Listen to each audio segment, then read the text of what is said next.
Halo Plan, jumpa lagi dengan aku Ola Idola. Apa kabar kalian semuanya? Semoga kalian semua dalam keadaan sehat, oke? Untuk kesempatan kali ini, aku akan menceritakan sebuah alur cerita film tentang penindasan di sebuah sekolah. Tanpa basi-basi lagi, cus kita langsung ke ceritanya.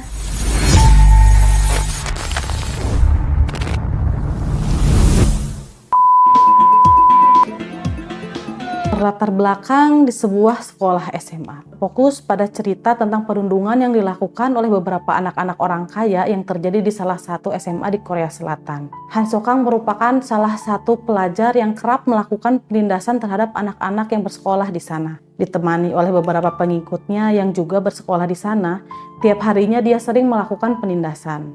Tanpa ada satu orang pun murid ataupun guru yang berani untuk menegurnya atau memberikan hukuman kepadanya. Go Jin Hyung merupakan salah satu seorang anak yang selalu mendapatkan penindasan setiap harinya oleh Han So beserta dengan para pengikutnya.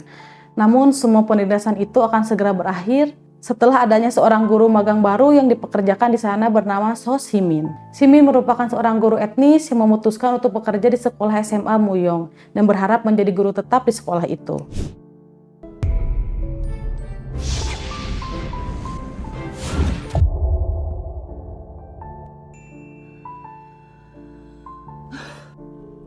Saat berada di kamar mandi, Simin tak sengaja mendengarkan pembicaraan para guru yang juga berada di kamar mandi, bernama Lee Jae Kyung dan Hee Sun. Mereka tampak sedang membicarakan seorang guru yang telah mati, yang mejanya dipakai oleh Simin. Simin lalu mencoba mencari informasi melalui internet, dan ditemukan fakta kalau guru itu mati karena bunuh diri setelah mendapatkan perilaku intimidasi dari beberapa siswa, yang bahkan para guru di sana menganggap kalau sebenarnya itu adalah hal yang wajar, yang tentunya agak membuat Simin terkejut. Jae Kyung lalu bertemu dengan Simin di lorong sekolah, yang lalu mengajaknya ke suatu ruangan untuk membicarakan satu sisi gelap yang ada di sekolah itu. Di dalam sana, Jae Kyung lalu menunjukkan sebuah video geng Han So yang terlihat sedang menindas seorang nenek-nenek penjual gimbap dan diselamatkan oleh cucunya Jin Hyung. Jae Kyung lalu bercerita tentang Han So, yang merupakan seorang murid pindahan dari sekolah lain dengan kasus perkelahian dengan teman sekolahnya hingga mengalami kecacatan. Jae Kyung juga berharap kepada Simin sebelum dia menjadi guru resmi di sini, dia meminta Simin untuk menutup matanya dan tidak mendengarkan segala apapun yang terjadi di sekolah ini. Dan segala konflik atau pertengkaran yang terjadi di sini, Jae Kyung meminta Simin untuk tidak ikut campur urusan mereka. 그럼 아무 일도 안 생길 거죠. 잘 참겠습니다. Saat malam harinya, terlihat Simin telah berada di dalam sasaran tinju. Dan temannya yang merupakan polisi bernama Lee Kong Jong mendekatinya untuk melakukan sparring latihan bersamanya. Karena ternyata Simin adalah seorang instruktur tinju di tempat itu. Simin dulunya adalah seorang atlet tinju yang menguasai judo dan juga taekwondo. Seorang bintang muda yang sangat menjanjikan peraih medali emas cabang tinju. Namun karena ayahnya, Simin kehilangan mimpi-mimpinya sebagai petinju profesional. Karena dulu ayahnya mempunyai hutang yang sangat banyak, hingga hampir kehilangan sasana tinju milik ayahnya itu. Dan berkat perjuangan Simin mengorbankan segalanya selama 10 tahun belakangan ini, membuat sasaran tinju itu tetap bisa bertahan. Saat Simin akan pulang dari sana, dia melihat beberapa topeng hewan berada di tempat itu. Lee menduga kalau itu adalah topeng milik anak-anak yang sengaja ditaruh di sana oleh ayah Simin. 될 거 아닐까?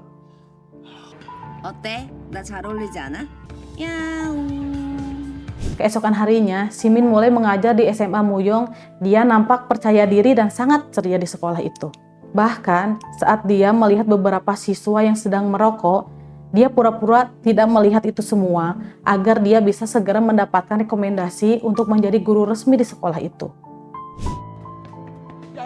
쌤.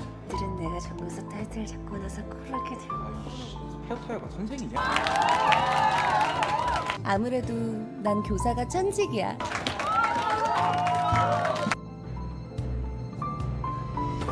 Terlihat di salah satu sudut di sekolah itu, beberapa pelajar sedang mencoba untuk menindas salah satu murid di sana. Dan ternyata itu adalah geng Han So yang sedang mencoba untuk menindas Jin Hyung. Simin yang melihat itu mencoba untuk menyelamatkannya.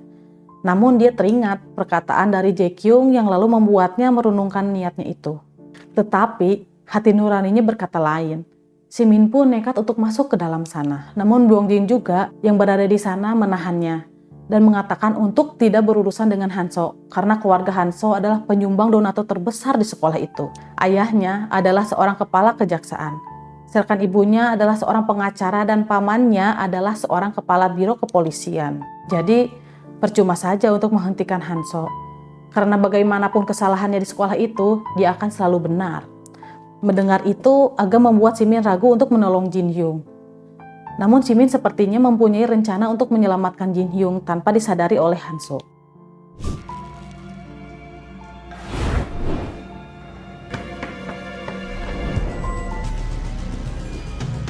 네네 가고 있어요.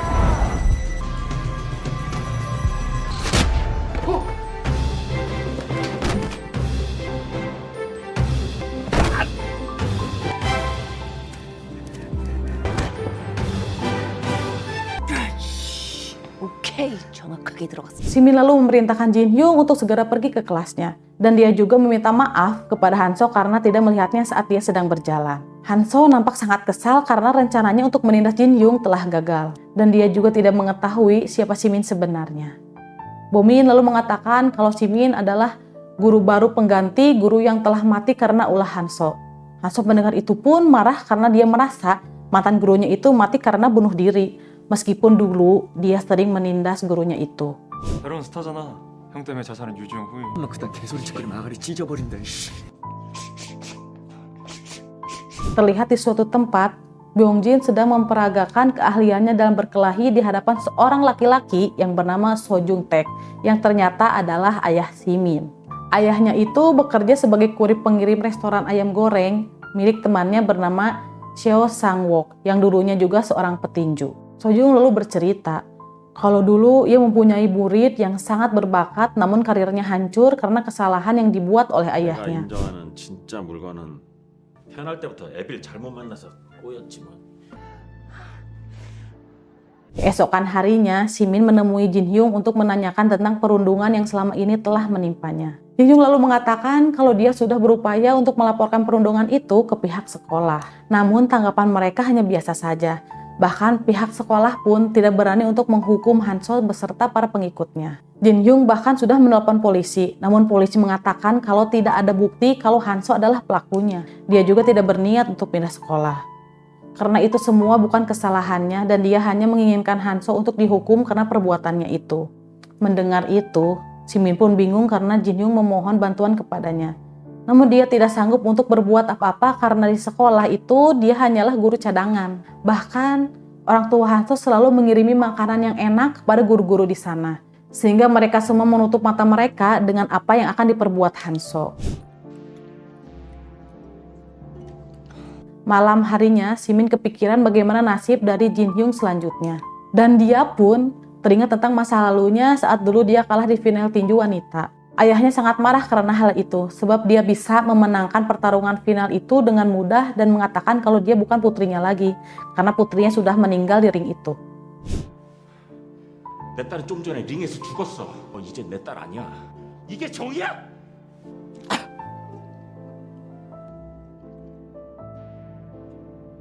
Saat jam istirahat, Simin menemui Hanso dan kawannya di atap sekolah. Simin lalu berbicara kepada Hanso untuk tidak lagi merundung murid-murid lainnya di sekolah itu. Hanso marah mendengar hal itu dan mengatakan, "Menjauhlah kau jika tidak ingin mempunyai masalah di sekolah ini." Tak lama dari itu, Simin pun meninggalkan atap sekolah itu.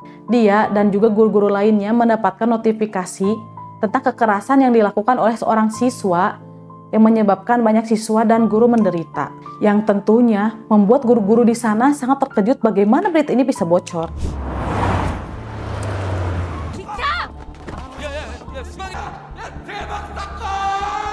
심정이 있어서 우리 수강이 앞길을 막아.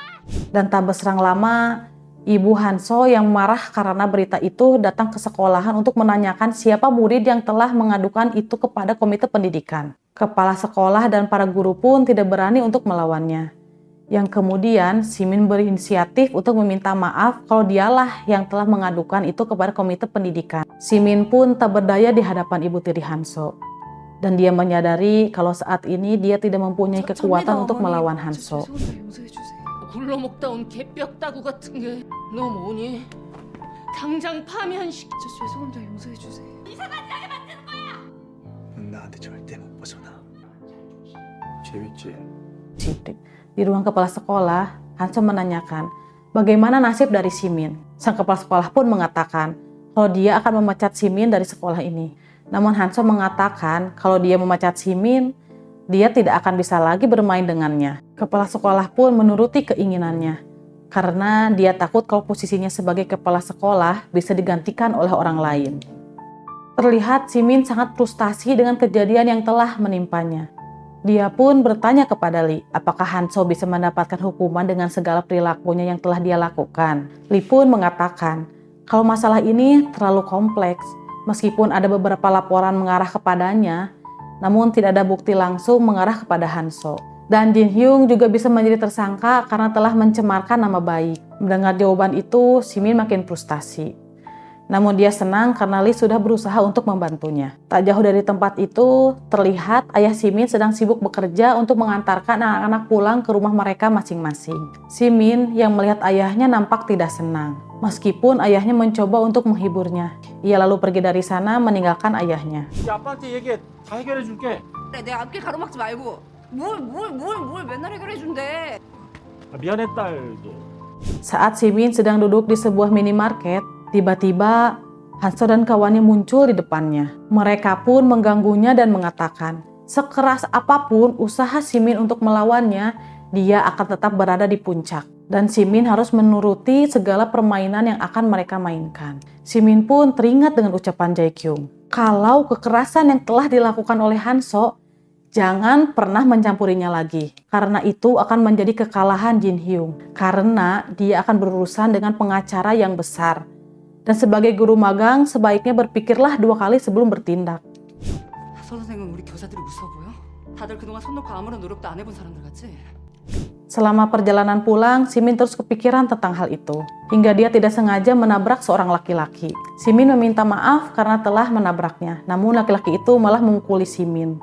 Mendapat pukulan yang terus-menerus dari lelaki itu membuatnya marah dan akhirnya mendaratkan tendangan ke wajah laki-laki itu hingga pingsan dan membuatnya memutuskan untuk mencari keadilan dengan caranya sendiri. 죄송합니다. 이 뭐야 이 내가 잘못한 건가? 진영이는 지켜야 될 선이라는 게 있는 거잖아. 쌍년아 이씨.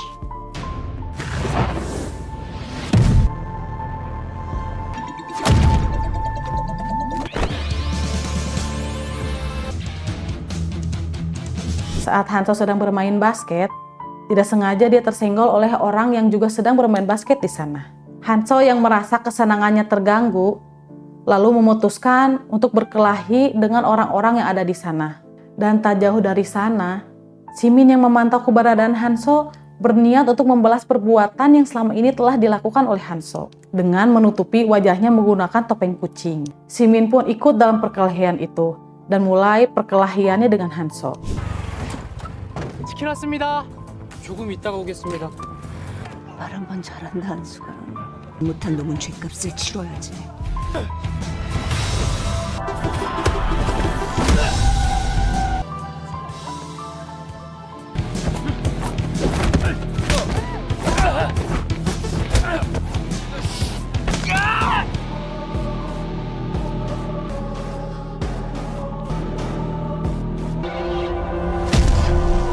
이발 싫어요?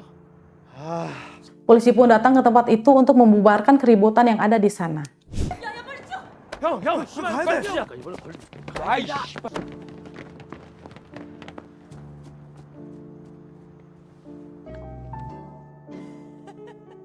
Keesokan harinya, nampak Simin begitu sangat ceria dengan apa yang telah dilakukan olehnya semalam. Bahkan berita tentang peristiwa pemukulan yang telah menimpa Hanso cepat menyebar di lingkungan sekolah itu, yang tentunya membuat banyak guru dan juga para murid sangat senang. Sesosok pengguna topeng kucing itu pun menjadi pahlawan bagi mereka. Hanso yang telah sampai di kelas pun marah karena di mejanya tergambar sebuah topeng kucing. Para guru pun yang kebetulan melihat mencoba menenangkan Hanso. Namun dia nampak tidak peduli dan memutuskan untuk pergi dari sana. Hanso pun melajukan mobilnya dengan sangat cepat hingga membuat kawannya takut. Mereka pun mencoba menenangkannya dengan melampiaskan semua kesalahannya terhadap Jin Hyung. Di suasana tinju miliknya, Simin sangat senang dengan karakter barunya. Lee yang berada di sana mengingatkannya untuk tidak melakukan perbuatannya dengan berkelahi dengan muridnya sendiri. Karena dia mengetahui kalau orang bertopeng kucing itu adalah Simin. Lee mengatakan kalau perbuatan itu tidak sangat cocok dengan pribadi Simin. Karena dia bisa mendapatkan keadilan tanpa harus berbuat seperti itu. Di sebuah gedung, terlihat Jin Hyung dipaksa untuk melakukan permainan yang dilakukan oleh Hanso. Dia bertelanjang dada dan menutupi penglihatannya menggunakan plastik sambil menuruni gedung itu. Dan sesampainya di bawah, dia pun beralih mencari perlindungan. Hingga sampailah dia di restoran milik Sangbuk. Sangbuk dan Byung Jin yang melihat itu lalu mencoba untuk memberikan pertolongan kepadanya. Byung Jin pun segera bergegas menuju tempat Simin untuk meminta bantuan kepadanya. Dan di sana, dia bercerita kalau Jin Hyung dipaksa untuk telanjang oleh Hanso yang sedang berada di tempat biliar. Byung Jin juga mengatakan kalau dialah yang telah menelpon polisi saat berada di lapangan basket dan mengetahui kalau Simin adalah sosok di balik topeng kucing itu karena dia telah melihat semuanya. 나 아니야. 선생님이 이것 쓰고 한순간 깨는 거 봤어요. 도와주세요, 선생님. Sementara di restoran Sangbuk, terlihat Jin Hyung hanya bisa tersenyum dengan pandangan yang kosong. Namun setelah melihat pisau yang ada di hadapannya, Jin Hyung seperti mempunyai niatan untuk kembali ke tempat Hanso lalu membunuhnya. 장난치는 거예요? 우리 친애도 어떻게 이런 장난을 해? 야, 너 뭐야? Di tempat biliar, nampak Hanso sangat senang karena Min Kyu telah merekam semua kejadian yang ada di sana. Hanso lalu menelepon temannya untuk meminta bantuannya mengedit video itu, lalu mempostingnya di internet. Min Kyu sepertinya nampak tidak begitu senang dengan ulah Hanso yang semakin tidak terkendali. Tak berserang lama, sampailah Simin di tempat biliar itu. Dan pertarungan di antara Simin dan Hanso pun tak terhindarkan. 내가 오늘 그 가면 찢어 밝혀줄게.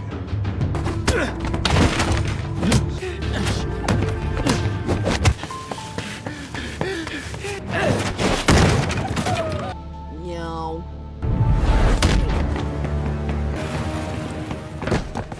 Jin Hyung yang telah sampai di sana mencoba untuk menusuk Hanso. Namun Simin yang melihat itu mencoba menghentikannya. Tetapi tangannya terkena pisau itu dan menyebabkannya kehilangan banyak darah. 안 돼, 진영아.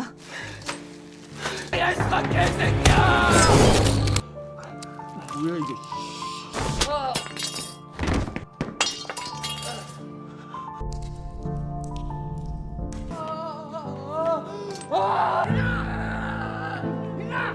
Singkat cerita, Simin yang kehilangan banyak darah telah berada di rumah sakit. Ayahnya dan juga Lee begitu sangat khawatir dengannya. Dia hampir mati karena sayatan di tangannya itu. Ayahnya yang melihat topeng kucing milik Simin mencoba untuk membalas dendam kepada Hanso.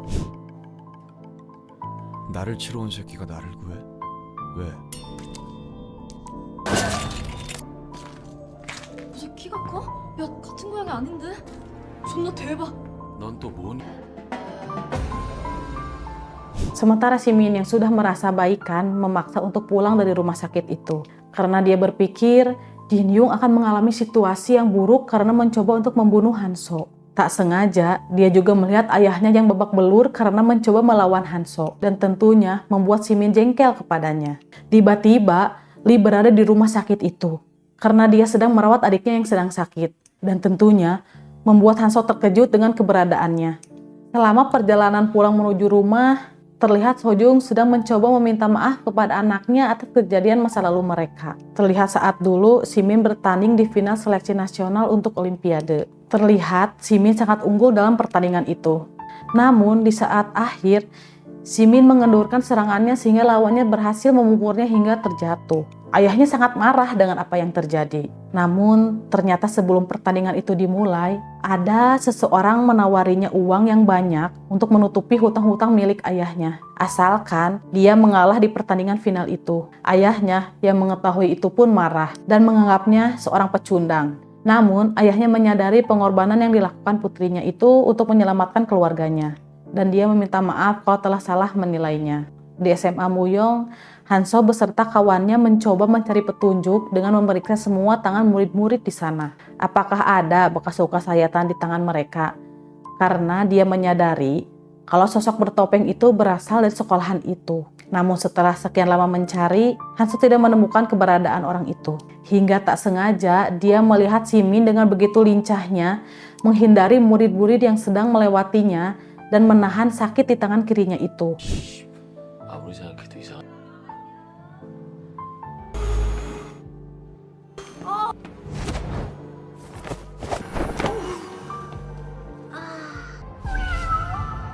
빙고. Hanso lalu menemui Simin di ruang guru dan mengatakan kalau orang yang selama ini dia cari adalah dirinya, sang kucing bertopeng. Hanso juga penasaran kenapa kucing bertopeng itu menyelamatkannya. Ternyata dia ingin menyelamatkan Jinhyung agar terhindar dari hukuman. Hanso ingin mencoba membunuhnya, namun setelah dia melihat selebaran festival sekolah, Hanso memutuskan untuk membunuhnya di atas ring dan mempertontonkannya oleh semua murid dan juga guru-guru di sana. Kalau dia tidak mau melakukan itu, dia akan menyerahkan video percobaan pembunuhan Jinhyung dan menyerahkannya ke kepolisian. Terlihat Jinhyung berada di atap gedung untuk melakukan bunuh diri.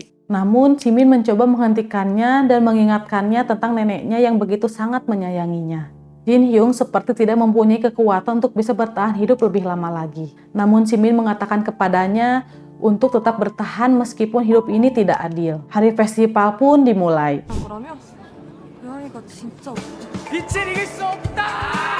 Terlihat Byungjin sangat bersemangat dengan memberikan semua orang topeng kucing untuk menyemangati Simin. Baik Hanso dan juga Simin telah mempersiapkan segala sesuatunya dengan sangat baik untuk hari ini. Pertarungan di antara mereka pun dimulai. Nampak di awal-awal pertandingan, Simin sangat kewalahan menghadapi Hanso. Hingga semua penonton pun terkejut karena ternyata yang dibalik topeng itu adalah seorang wanita.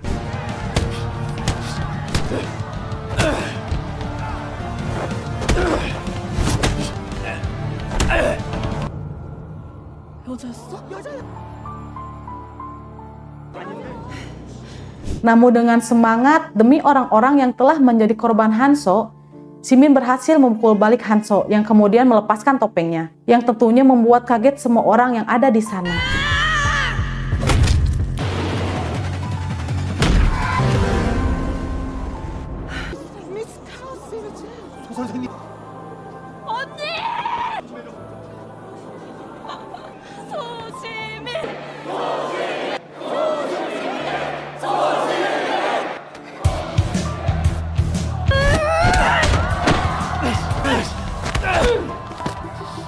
Pertarungan yang panjang itu pun berakhir. Simin mampu menendangnya keluar ring hingga berlutut di depan Jinhyung. Simin memintanya untuk meminta maaf kepada Jinhyung. Namun dia terlihat masih sangat angkuh dan menolak untuk meminta maaf kepadanya. 진혁이한테 사과해.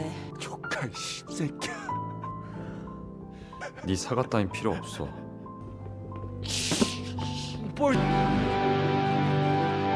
Terlihat beberapa hari kemudian, Simin dan juga Jinhyung berada di kantor polisi untuk memberikan laporan tentang kejahatan dilakukan oleh Hanso. Dan tak terserang lama, Minkyu juga berada di sana untuk memberikan bukti video kekerasan yang selama ini dilakukan oleh Hanso di sekolah. 학폭 동영상 신고하러 왔습니다. 동영상 육포 사건의 주모자는 학교의 기간제 교사 유모 씨의 자살 사건. 내가 왜? Terlihat Simin menjalani pekerjaan barunya sebagai instruktur senam setelah memutuskan untuk mengundurkan diri dari sekolah itu. Dan film pun berakhir. Makasih guys, plan yang udah setia nonton di channel aku. Dan sampai jumpa di video-video selanjutnya. Assalamualaikum.